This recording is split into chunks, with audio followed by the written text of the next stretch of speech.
करोड़ है।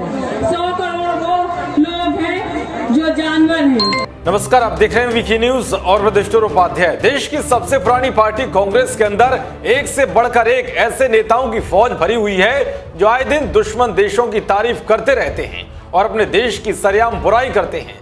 कहा जाता है कि कांग्रेस एक ऐसी पार्टी है जिसमें देश विरोधी तत्वों का सबसे पहले स्वागत होता है, यानी कि यहां तय किया जाता है कि देश के खिलाफ जो सबसे ज्यादा जहर उगलेगा या फिर समाज में सौहार्द बिगाड़ने वाले जहरीले भाषण देगा उसे पार्टी में आगे वाली सीट पर जगह मिलेगी। इसी बीच कांग्रेस ने मशहूर विवादित शायर मुनव्वर राणा की बेटी उर्वशी राणा को पार्टी में शामिल कर लिया है। उर्वशी को पार्टी ने लखनऊ से कांग्रेस महिला समिति की नई उपाध्यक्ष बनाया है।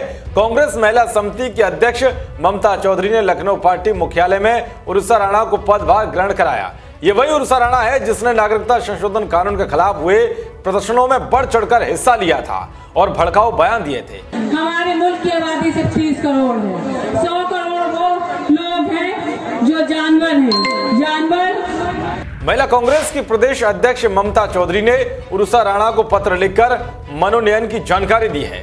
कांग्रेस में शामिल होने के बाद उर्वशी ने कहा है कि उन्होंने कांग्रेस को हमेशा एक परिवार समझा है। उनके मुताबिक कांग्रेस अब पूरी तरह से मैदान में आ चुकी है और दूसरी कोई और पार्टी दूर दूर तक नजर नहीं आ रही है, चाहे वो समाजवादी पार्टी हो या बहुजन समाज पार्टी। बता दें कि मुनव्वर राणा की बेटियां फौजिया, सुमैया और उर्वशी ने नागरिकता संशोधन कानून के खिलाफ हुए प्रदर्शनों में बढ़ चढ़कर हिस्सा लिया था। तब से तीनों चर्चाओं में आई थी। फौजिया राणा तो शाहीन बाग में भी पहुंची थी जो सीए विरोध का प्रमुख केंद्र रहा। फौजिया ने लखनऊ में भी घंटाघर पर सीए विरोध में धरना दिया था। उनके खिलाफ एफआईआर भी दर्ज की गई थी। उर्वशी राणा ने अपनी बहन सुमैया और फौजिया राणा का खुलकर समर्थन किया था। साथ ही पीएम मोदी और यूपी की योगी सरकार को खुली चुनौती देते हुए घंटाघर पर कई दिनों तक सरकार के खिलाफ चले महिलाओं के प्रदर्शन में भी सक्रिय भूमिका निभाई थी। फौजिया राणा भी कुछ दिनों पहले बिहार कांग्रेस में शामिल हुई थी। मुनव्वर राणा की बेटी फौजिया राणा भी 2 अक्टूबर को कांग्रेस में शामिल हो चुकी है। उन्होंने पटना में कांग्रेस की सदस्यता हासिल की थी। तब फौजिया ने चुनाव लड़ने के सवाल पर कहा था कि अगर पार्टी उन्हें निर्देश देगी तो वो चुनाव मैदान में उतरेंगी। वैसे बात उसी दिन पता चल गई थी जब मोदी सरकार आते ही मुनव्वर राणा को देश में असहिष्णुता नजर आने लगी थी और साहित्य अकादमी अवार्ड को यह कहकर वापस कर दिया था कि देश में असहिष्णुता बढ़ गई है। इसके बाद यह लगने लगा था कि मुनव्वर राणा ने यह सब एक एजेंडे के तहत किया है और वो ऐसा किसके लिए कर रहे थे, अब वो बात दुनिया के सामने आ गई है। क्योंकि मुनव्वर राणा ने और उस चीज का विरोध किया है जिसका विरोध कांग्रेस ने किया।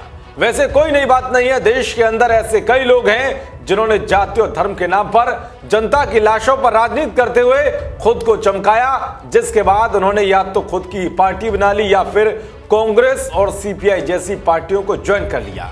कन्हैया कुमार, जिग्नेश मेवाड़ी, हार्दिक पटेल, शैला रशीद, मशकूर उस्मानी और चंद्रशेखर रावत जैसे कई ऐसे नेता हैं जिन्होंने दलित और मुसलमानों की लाशों पर सीढ़ी चढ़कर खुद को चमकाया और फिर अपना उल्लू सीधा करके पतली गली से निकल लिए। आपने देखा भी होगा कि जो कन्हैया कुमार बात बात पर सरकार के खिलाफ सड़कों पर उतर आता था, अब उसकी परछाई तक नजर नहीं आ रही है।